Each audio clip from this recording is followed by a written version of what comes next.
आजकल यह स्थिति है कि हमको कुछ भी जानकारी चाहिए तो गूगल गुरुजी से अपने पूछते हैं हम, क्योंकि हमने जीवन में सत्संग किया नहीं, शास्त्रों को श्रवण नहीं किया, तो कैसे किसी चीज का ज्ञान हो। और इसी के कारण हम अपने धर्म को नहीं जानते, इसी के कारण दूसरे धर्म के लोग हमारे धर्म पर कटाक्ष करते हैं, आक्षेप करते हैं, क्योंकि हम धर्म को जानते नहीं तो हम उसको उत्तर दे नहीं सकते। बोले क्यों? बोले महाराज हम क्या करें, सोचे भी तो नहीं हो पाता, हमारे जो धर्म है वह सब संस्कृत में है, ग्रंथ जो हैं वह सब संस्कृत में हैं, जितने भी अलग रिलीजन से धर्म हैं सबके ग्रंथ उनकी ही लैंग्वेज में हैं, लेकिन वह अपने बच्चों को, अपने आप को ऐसे संस्कार देते हैं कि उसको वह पढ़ सके।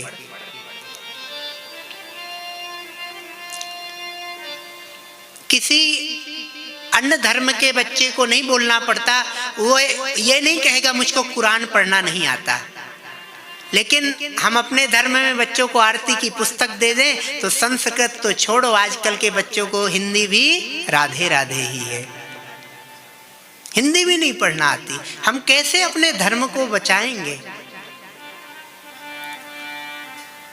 रामायण भी नहीं पढ़ सकते, सुंदर कांड भी नहीं पढ़ सकते, वहां पर भेजते हैं जहां पर इन सब की कोई आवश्यकता नहीं है। और ठीक है, आवश्यकता है, समय के अनुसार बच्चों को पढ़ाइए, लिखाइए, सब कुछ संपन्न करिए, अच्छी से अच्छी डिग्री की जरूरत है, सब कुछ है, अदर कंट्री में पढ़ाइए, लेकिन थोड़ा इतना उनको संस्कार दीजिए कि कम से कम भगवान की आरती, भगवान का भजन और भगवान का कीर्तन मुख से बोल सके। क्योंकि जो धर्म को मानेगा वही माता पिता को मानेगा, जो अपने धर्म को नहीं जानेगा, धर्म को नहीं मानेगा, वह तो माता पिता को भी नहीं मानने वाला, निश्चित है ये। राम अपने माता पिता को मानते हैं, क्योंकि राम क्या है? रामो विग्रहवान धर्मा, राम साक्षात धर्म की मूर्ति है, इसलिए मानते हैं। प्रातः काल उठ के रघुनाथा, मात पिता गुरु नाम ही माता, प्रातः उठ करके माता पिता गुरुजनों को प्रणाम करते हैं राम। क्यों? क्योंकि राम विग्रहवान धर्मा, वह धर्म को जानते हैं।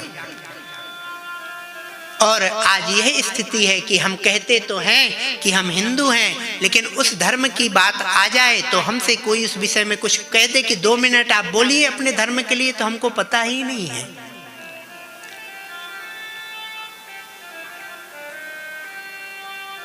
घर में अगर हम नित्य भगवान की, ठाकुर जी की आरती गा करके करेंगे तो कहीं ना कहीं बच्चों में संस्कार अपने आप आ जाएगा, डालने की जरूरत नहीं है, क्योंकि उनको जो भक्ति है वह कभी जबरदस्ती नहीं करवाई जा सकती किसी से,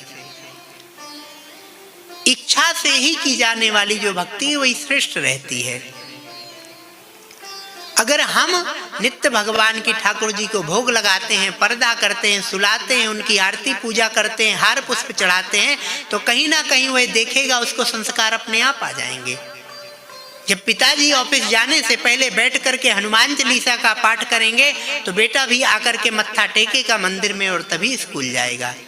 जब देखेगा कि माता पिता ही उठ करके चले जाते हैं, ऑफिस कुछ नहीं है उनके लिए, धर्म कर्म, तो वह तो और मॉडर्न जमाने का है, वह तो इन सब चीजों से अपने आप ही दूर हो जाएगा। जिस प्रकार हम बच्चों को कहते हैं कि मूवी देख के आओ, एंजॉय करो, इसी प्रकार कहीं ना कहीं मंदिर जाएं तो उनसे प्यार से उनको लेकर के जाएं साथ में कि चलो यहाँ पर भगवान का दर्शन करके आओ। उनको सिखाओ मंदिर में कैसे जाते हैं, मंदिर में कैसे खड़े होते हैं। आजकल के बच्चों को देखता हूँ कई जगह बिहारी जी के दर्शन भी जाते हैं करने, तो वहां भी उनका मोबाइल ही ऑन रहता है। गए हैं हम दर्शन करने के लिए, लेकिन उसका क्यों? क्योंकि माता पिता ने सिखाया नहीं कि कहाँ जाकर के कैसे आपको खड़े रहना है, क्या करना है वहां पर। हम चाहते हैं कि राम के समान हमारा पुत्र हो, लेकिन हमारे अंदर दशरथ के आचरण नहीं है, तो राम जैसा पुत्र कैसा मिलेगा। अगर राम चाहिए तो पहले दशरथ बनना पड़ेगा। कौशल्या बनना पड़ेगा जीवन में, तब राम की प्राप्ति होगी। और